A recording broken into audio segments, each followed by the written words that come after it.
Hello and welcome back to Let's Play Final Fantasy IX, and welcome to this first bonus episode. Now this episode we're going to be going over the different summon variations in the game.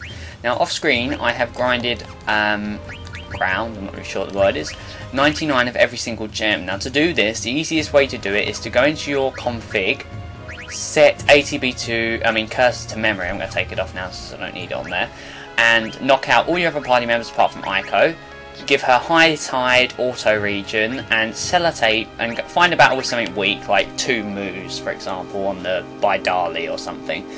Then what you do is you sellotape, you select Duel, then sellotape down your X button and come back in like an hour or so. Well, not an hour, about 30 minutes, and she should have cast Duel about 99 times, which will get you one ore for each one of them, for each time she casts Duel. Now with the ore you can go synthesize in Dalgero all the gems for your summons, which is what I've done. As you can see, let me just find them.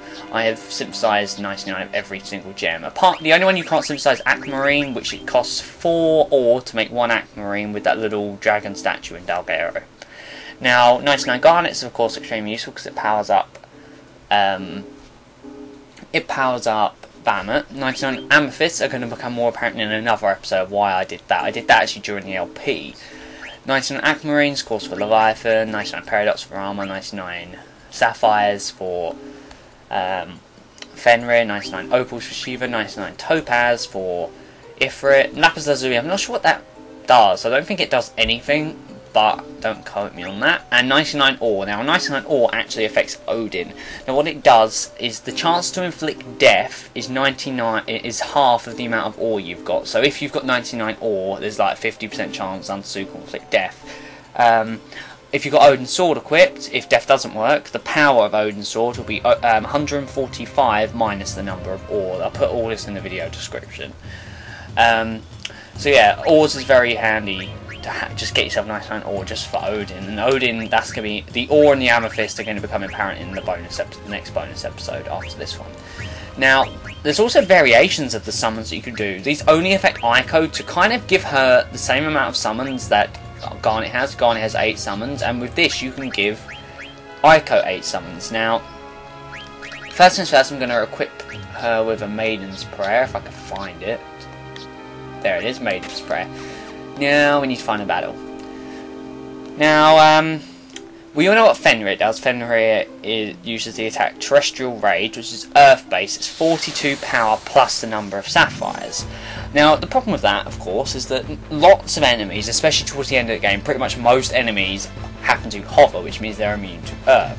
Which means Fenrir really doesn't get much use. But here we're going to have a big use for him, because by equipping Aiko with a Maiden's Prayer, it changes her Please don't kill you. It changes her Fenrir summon into a wind-based attack. Now that is, and it also boosts the power. Terrestrial Rage, the Earth one, is 42, whereas Millennial Decay is wind-based and is 44 base power plus the number of Sapphires. And this is Millennial Decay.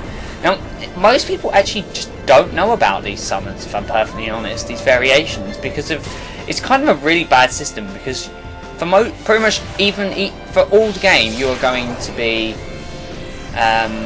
learning new abilities, especially for characters like Aiko who you get really late. I mean, I was pretty good with Aiko's learning summons. Well, I think I was anyway.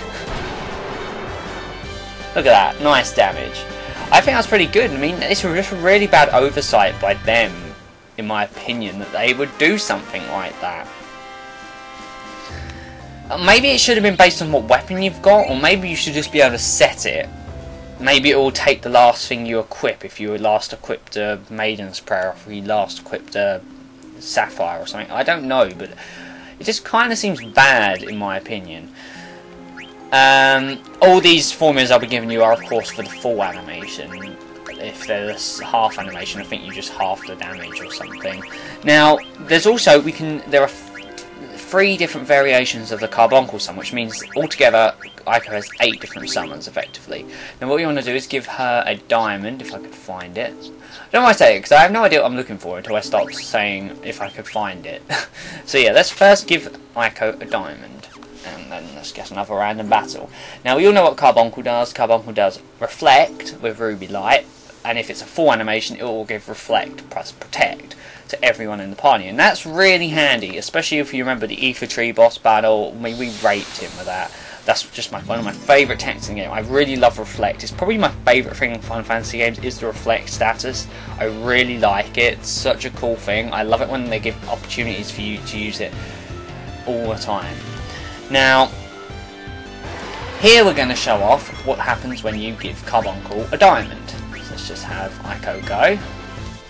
Diamond Light. Now, it's not Ruby Light anymore, it's Diamond Light, which means Carby should have a different coloured gem, I believe, or it comes out differently. Or the light does. Yeah, the light comes out differently. So now it's Diamond Light. Now, what Diamond Light does, it gives Vanish, and if it's a long animation, which this one is, it will give Vanish and Protect. Now, this one actually has a lot of potential for what you can do with it. If you're against, say, I don't know, big hard physical hitters like Adamantoys, for example. Not the Adamantoys, the Shell Dragon in Maria and that sort of place, or Iron Giants, that sort of thing. This can come in really handy, and it's really cheap too if you've got half MP, and even if you don't, it's pretty cheap. Now, there's a couple other ones we've got to show off as well. So we've done the Diamond Light one. Now, what you can do is you can equip Aiko with an Emerald. And as you bet, that's going to change into Emerald Light. So let's just quickly find Aiko, give her an Emerald. Nope. My controller's all sticky now, or I've been sellotaping it down to to extract all that ore. Took quite a while, but that was mainly because sometimes it unstuck. There might be a better way of doing it, or maybe I'm just not very good at sellotaping, but all this controller. But it seems that you have to push the buttons in really far for them to actually affect it. So don't leave it for too long. Come and check back every few minutes. Hedgehog pies, woohoo! I'm on this little island in the middle of the Nimblum that an airship took off during our first encounter here, which I thought was kind of funny. I've always wanted to land here, and I never have. But yeah, here we go. Oh, the weapon she's got on at the moment is that Angel's Foot, her ultimate weapon. I really like the look of it. It's just a shame you have to use the magic stuff pretty much, well, the whole game, because if you want the boosted magic. Look, if you notice, her gem is a different colour now. I think that's a really cool addition. Emerald Light. Now, what Emerald Light does is it will do Protect with the full animation, plus Haste Gut on everyone. Of course, not useful in this game, just because the way ATB works, haste really doesn't matter that much at all. But I think it's a pretty good system. I really do. I really like what they did with it. What the? Not meteor. We want to do water. I really like what they did with these little summon things. Are really cool. Now, there's one more which is arguably more useful than the other two. That sounds like a bloody atomic bomb just went off. I've been hearing these explosions all morning. It's ridiculous. There's like an island near us where they test, they test weapons, I guess. They're detonating stuff. It's always happening. It's ridiculous. Seriously, if you guys didn't hear that, then I don't know. But let's just change this around, and what am I even looking for? It's a moonstone. You need to give Aiko a moonstone. Now there's actually only 4 moonstones in the game, I think, and I only have 3. Oh yeah, because you have to give one to the friendly monster, don't you? Come on, last battle. Come on, find one. It's just so weird being on this little island. Okay. Now, the Moonstone one is definitely, well, the Vanish one in my opinion is my favourite. But the Moonstone one has a lot of potential, probably the most potential out of all of them, because it's not very gimmicky. Right, we all know what Queen's Mighty Guard does. It costs 64 MP, which is extortionate, but it puts Protecting Shell on everyone. Now, this has a use. For one thing, I never show off. To show. This is Pearl Light. Now, Pearl Lights will, of course, do Protect on everyone if it's full animation, but it also... Oh, I love Carby, so cute. I do think Fenrir's Millennial Decay, the wind one that we just show off, was probably the coolest looking summon in this game, in my opinion. But what this one does, it does Protect and Shell. So it's a Mighty Guard if you got half MP on for 12 MP. So it's well, it's exactly half the cost of...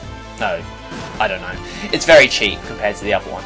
Now, this has a use because if there's an... If you cannot... I'm not sure if I said it wrong. There it goes again, massive explosion. Now,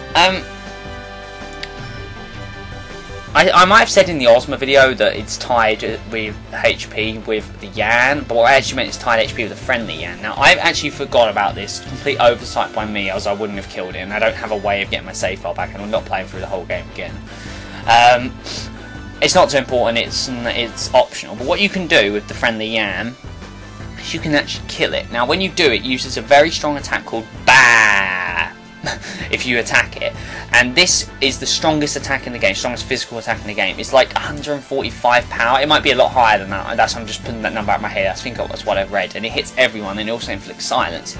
Now that does, and it bypasses defense. I think it does. No, it doesn't bypass defense, so this wouldn't work. It's insanely strong, and this is where Mighty Guard is actually pretty useful. So you could use Pearl Light to really help out if you really wanted to, which I think it actually is just a really good idea.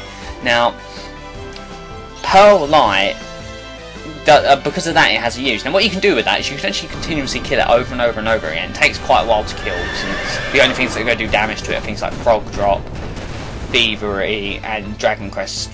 Shock won't do cap damage. Shock does about 7k, I think, and this is with level 99 members. It's a really strong monster because it has insane defense. Now, when you kill it, you actually get a Rosetta Ring and 50 AP, and it will reappear. It will keep reappearing, so you can effectively just continuously farm AP and Rosetta Rings if you really wanted to.